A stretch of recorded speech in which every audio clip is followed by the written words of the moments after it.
नमस्कार साथियों, स्वागत है फिर से आपका अपने चैनल ऑफिशियल लेटर 2.0 पर।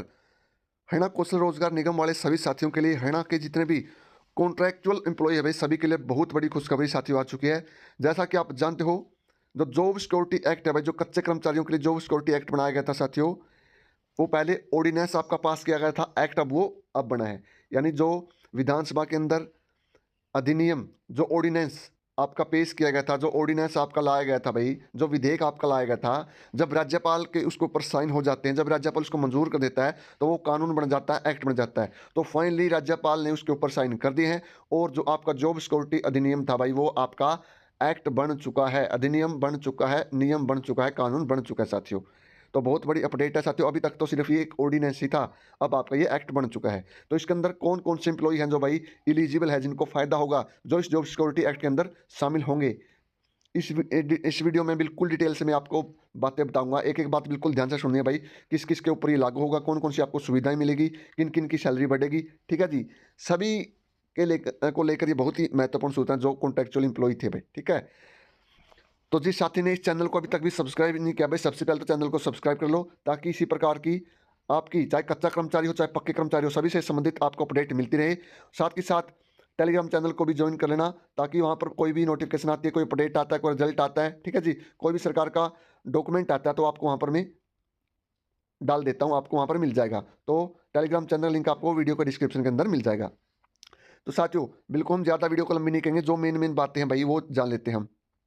ठीक है, तो आप देख सकते हो ये नोटिफिकेशन आपकी जारी हो चुकी है साथियों।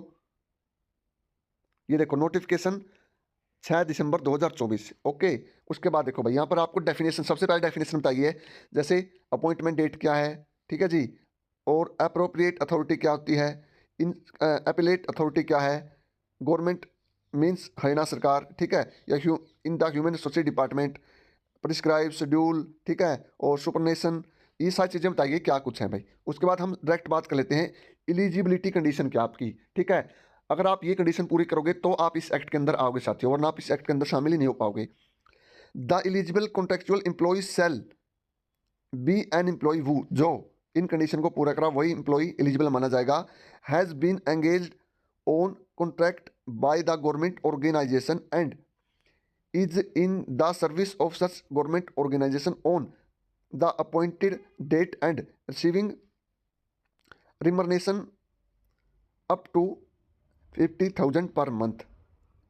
रिमर्नेशन का मतलब भाई आप कितना वेतन ले रहे हो, ठीक है भाई, वेतन से मतलब आपकी सैलरी से, ठीक है जी। तो जो कॉन्ट्रैक्ट के आधार पर किसी भी गवर्नमेंट संस्था में लगा था साथी, ठीक है, अपॉइंटमेंट डेट आपकी रहेगी 15 अगस्त 2024 को अपॉइंटमेंट डेट माना गया है, ठीक है जी। उसके बाद मैं आगे आपको बताऊंगा कि क्या कुछ कंडीशन है। उसके बाद यानी जो साथी भाई कॉन्ट्रैक्ट बेस पर लगा था, जिसकी सैलरी 50,000 पर मंथ से ज़्यादा नहीं होनी चाहिए भाई, ठीक है, दो बातें। तीसरी बात, is deployed by the Haryana Kaushal Rozgar Nigam under the deployment of contractual persons policy, यानी जो साथी भाई जो कॉन्ट्रैक्ट पर लगे हुए थे, उनको बाद में एचकेआरएन पॉलिसी के अंदर, कौशल के अंदर डाल दिया गया था भाई, ठीक है। तो जो साथी कौशल के अंदर आ चुके हैं, कॉन्ट्रेक्चुअल जो आपकी पॉलिसी थी, डिप्लोमेंट, जो उनको डिप्लोमेंट किया गया था, यानी जो आपके पहले भाई कोई 10 साल से लगा था, कोई 5 साल से, ठीक है, उनको बाद में आपका एच के अंदर डिप्लॉय कर दिया गया था, उनको ट्रांसफर कर दिया गया था, उनको कौशल के अंदर ले लिया गया था सभी को, ठीक है जी, ये बात है। और उसके बाद has completed at 5 year service government organisation on full time basis, ठीक है जी। यानी एक तो आपका होता है भाई, जैसे वो जो आपके लगते हैं भाई ये फुल टाइम बेसिस वाले हैं, ठीक है, कुछ तो होते हैं आपको पता भाई डेली वेजेज पर लगते हैं, वो नहीं इसके अंदर है फुल, ठीक है, जो फुल टाइम बेस पर लगे हैं भाई, ठीक है जी। 5 साल मिनिमम आपकी सर्विस होनी चाहिए एज कॉन्ट्रैक्चुअल एम्प्लॉय, और आप कौशल में इसके अंदर शामिल होने चाहिए भाई, कौशल पॉलिसी के तहत, और आपकी तनख्वाह 50,000 से कम होनी चाहिए। अगर आप ये कंडीशन फॉलो करते हो तो आप इस एक्ट के अंदर आ जाओगे, जॉब सिक्योरिटी एक्ट के अंदर आप शामिल हो जाओगे, ठीक है जी, इसमें कोई दिक्कत नहीं है, मैंने एलिजिबिलिटी कंडीशन इसके अंदर बता दी है।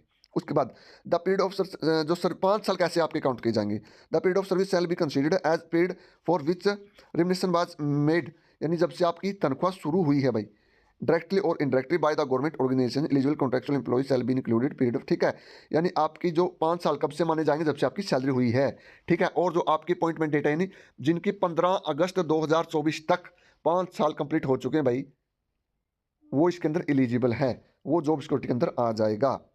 For the purpose of calculation the number of, ठीक है, तो सारी बातें मैंने आपको बता दिया भाई, पहले भी इसी पर वीडियो बनाई थी, जो मेन बातें भाई। अब बात कर लेते हैं भाई जो इसके अंदर एलिजिबल नहीं है, सेल नोट बी इंक्लूड, जो इसके अंदर इंक्लूड नहीं होगा, has been engage under the centrally support scheme, अगर सेंट्रली स्पॉन्सर्ड स्कीम है कोई, ठीक है, जो केंद्र सरकार की कोई भी स्पॉन्सर्ड स्कीम है भाई, अगर उसमें कोई लगा हुआ है तो वो शामिल बिल्कुल भी नहीं होगा इसके अंदर। Has been engage on the honorarium basis, ठीक है भाई, has been paid remuneration of part, यानी वही बातें इसके अंदर सारी, ठीक है। आप जैसे डेली वेज पर लगे हुए हो, ठीक है, या डॉक बेसिस पर लगे हुए भाई, ठीक है, कुछ टाइम के लिए आप शॉर्ट टाइम के लिए आप लगाए गए हो, वो नहीं इसके अंदर काउंट होंगे। हैज़ अटेंड द एज 58, ठीक है, यानी आपकी 58 साल होगी तो अब तो क्या भाई आपको शामिल करेंगे वो। Has been terminated removed by the, अगर आपका पहले भाई आप टर्मिनेट हो चुके हो, ठीक है जी, या आपको हटाया गया है तो भी आप इस कानून के, इस एक्ट के अंदर आप शामिल नहीं हो पाओगे, ठीक है जी। ये सारी बातें आपको इसके अंदर पता होनी चाहिए भाई। अब टेन्योर ऑफ एंगेजमेंट आपको मैंने बता दिया भाई, ठीक है। The eligible contractual shall be continue work, यानी आपका जो एंगेजमेंट मतलब आपका जो गवर्नमेंट के साथ जुड़ाव है भाई, अब आपको हटाया नहीं जाएगा, आपके सुपरनेशन मतलब रिटायरमेंट टाइम तक आपको नहीं हटाया जाएगा, ठीक है, अगर आप कोई गलती नहीं करते हो तो। The eligible contractual shall be receive consideration monthly. अब आपकी देखो भाई रिमर्नेशन के इसके अकॉर्डिंग आपकी बताएगी सैलरी किस प्रकार दी जाएगी, ठीक है। अब ये गवर्नमेंट डिसाइड करेगी भाई, जैसे आपकी कोई साथी पीएन लगा है, ठीक है, उसकी क्या आपकी पे स्केल बनेगी, कोई क्लैरिकल लगा है, कोई कंप्यूटर ऑपरेटर है, ठीक है जी, ये सारी बातें इसके अंदर गवर्नमेंट डिसाइड करेगी। या कोई ऐसी पोस्ट है जिसके अंदर गवर्नमेंट कोई भी डिपार्टमेंट नहीं डिसाइड कर पा रहा, तो चीफ सेक्रेटरी को अपनी वो उस पोस्ट की डिटेल भेज देगा, तो वो फाइनेंस डिपार्टमेंट से अप्रूवल हो जाएगी कि इसकी बेसिक पे या जो पे स्केल का जो स्ट्रक्चर है वो ये रहने वाला है। तो ये सारी बातें इसके अंदर शामिल है साथियों, ठीक है जी। पावर टू अमेंड, जो शेड्यूल में अगर आपकी पावर किसको है, government of the notification official gazette amend receive, ठीक है, सरकार के पास पूरी पावर है किसको अमेंड कर सकती है, संशोधित कर सकती है। एवरी नोटिफिकेशन शुड बी, ठीक है जी। उसके बाद डिसिप्लिन या penalty appeals other matters in matter of relating to discipline penalty appeal and other matter not specifically specifically provided under the eligible contractual employ government such rules में भी prescribe, यानी सब कुछ आपके जो कानून है वो डिपार्टमेंट गवर्नमेंट अपने हिसाब से बना देगी भाई, ठीक है। आपके अगर कोई पेनल्टी लगानी है या कोई एक्शन करना है या आप अपील करना चाहते हो, ठीक है, उसके लिए अलग से आपके लिए एक्ट प्रोवाइड किया जाएगा। पावर टू रिमूव डिफिकल्टी, ठीक है जी। Protection of the action taken in good faith, ठीक है, मतलब इसके अंदर सारी लीगल रेमेडीज आपको बताएगी भाई, आपका कौन सा कानून जो कानून है वो आपको प्रोटेक्ट करेगा या कब आपके ऊपर कोई कार्रवाई की जा सकेगी। पावर टू मेक रूल्स, ठीक है जी, अमेंडमेंट, रीअपील, सेविंग, ठीक है, ये सब कुछ आपको बताएगा। अब बात कर लेते हैं भाई जो आपकी सैलरी, भाई सैलरी के लिए भी बेनिफिट मिलेगा। जो साथी 10 साल से ज़्यादा जिसकी सर्विस हो चुकी है उसको 15% एक्स्ट्रा आपको इंक्रीमेंट मिलेगा भाई। जो 8 से 10 साल है उसको 10%, जो 5 साल से 8 साल तक है भाई उसको 5% एक्स्ट्रा आपको बेनिफिट इसके अंदर मिलने वाला एडिशनल, ठीक है जी, एडिशनल। और हेल्थ केयर की बात करें भाई, जैसे हमको जो गवर्नमेंट जॉब पर है ना कि सरकारी कर्मचारी हैं पक्के भाई, जिस प्रकार उनको गवर्नमेंट हेल्थ सर्विस का बेनिफिट मिलता है, ऐसे ही इन कर्मचारियों को मिलेगा प्रधानमंत्री जन आरोग्य योजना के तहत और चिरायु योजना के तहत आपको बेनिफिट इसके अंदर मिलने वाला है। डेथ कम रिटायरमेंट, आपकी जो ग्रेजुविटी है भाई वो भी आपको बिल्कुल रूल के अकॉर्डिंग जो सिक्योरिटी 2020 सेंट्रल एक्ट 36 ऑफ 2020 के अकॉर्डिंग आपको मिलेगी, ठीक है जी। मैटरनिटी बेनिफिट, यानी सब कुछ बेनिफिट आपको मिलेंगे जो आपका सोशल सिक्योरिटी एक्ट है 2020 इसके अकॉर्डिंग आपको सब कुछ एक्स ग्रेसिया का भी इसके अंदर बेनिफिट दिया गया आपका, ठीक है जी। तो ये सब कुछ इसके अंदर मैंने आपको बता दिया है किसको क्या कुछ इसके अंदर बेनिफिट मिलेगा।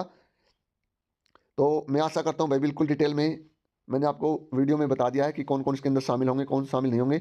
इसके अलावा अगर कोई डाउट दिक्कत परेशानी है तो कमेंट बॉक्स में अपना कमेंट कर सकते हो। तो सभी साथी भाई चैनल को सब्सक्राइब कर लो ताकि इसी प्रकार आपको अपडेट मिलती रहे, चाहे कोई कर्मचारी पक्का है चाहे कच्चा, भाई सभी साथी चैनल को सब्सक्राइब कर लो। वीडियो को लाइक और शेयर जरूर कर देना। आप सभी का बहुत बहुत धन्यवाद। जय हिंद, जय हरियाणा।